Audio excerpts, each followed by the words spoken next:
Hello everybody. Sorry I couldn't be here today on this fine Thursday morning or afternoon, depending on when you're watching this. During the video, we will go through CHAMPS, agenda, and learning target. Welcome and attendance should have already been taken care of, so thank you to the substitute. On the agenda today, we are going to be watching this video. It goes through the start of class routine and directions. You will then have Unit 4 work time. Right now you are at a voice volume 0. Once the video is done, you are free to be at a voice volume 2 while you are working. If you need help, start by asking someone who looks like they know what they're doing. If no one around you can assist you, that is when you will raise your hand and the substitute will come support you. The activity right now, you are listening to the speaker, that's me, and then you are going to be working in your small groups or by yourself, depending on what you chose. There is no movement today. You must remain in your assigned seat with the exception of taking care of bodily needs and exchanging something for a loaner or loaner charger. I need a phone or a backpack. And for participation, right now you are actively listening to the video and then you will be contributing in your team or just working by yourself. All you need today is a Chromebook, or if unfortunately you had that privilege revoked, you will need a pencil for the paper version of our assessment.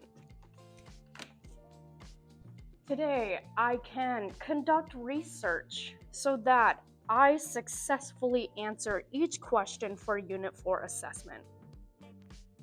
I'll know I've got it when my team or myself have answered more questions on our shared doc.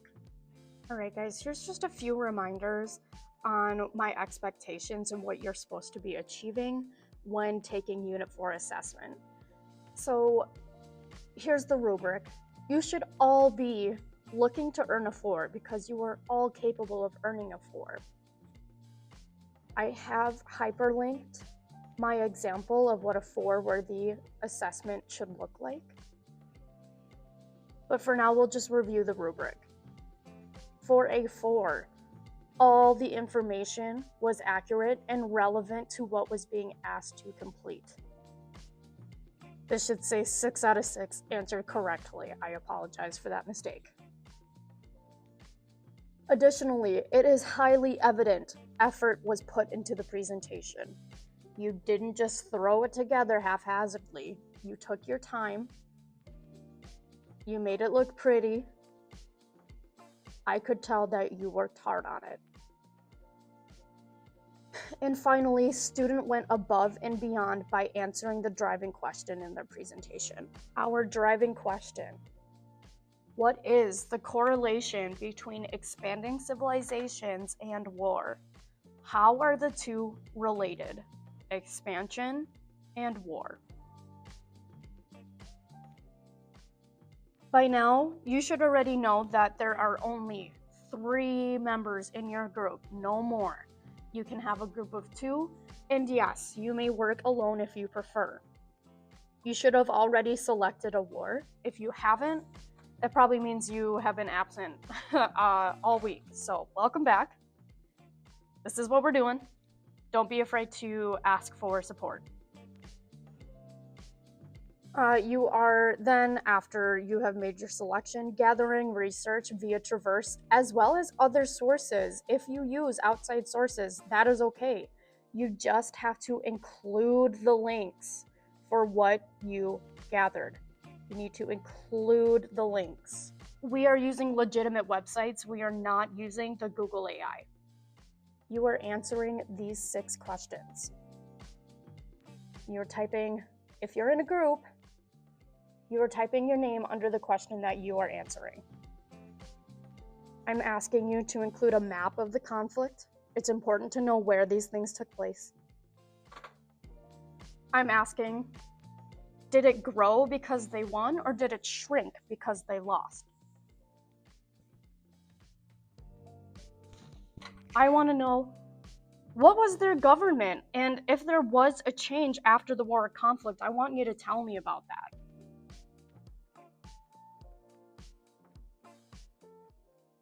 Question 4, how did the laws change? Or maybe the laws didn't change. Maybe the people that took over enjoyed the way that the society was being ran and they adopted that into their new government. Question 5, who were they attacking, or who was attacking them and why?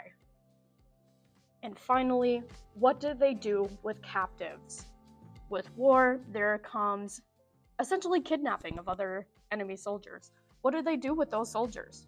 If you are at the point of where you are ready to start making your presentation, you are going to highlight the form you are doing.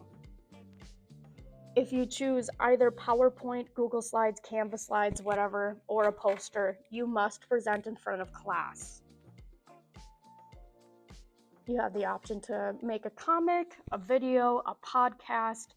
You could write a short story if you're really into writing, or an essay.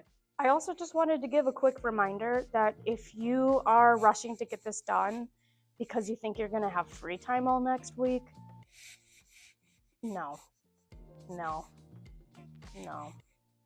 If I can tell that you rushed through it, I'm going to make you do it again. If I can tell you rushed through it and you refuse to do it again, then you're going to be doing some additional annotating on paper. This is graded. This is your final opportunity to get your grade to the grade you want it to be. Don't blow it just because summer's knocking at the door. Finish strong. You can do it. All right, bye.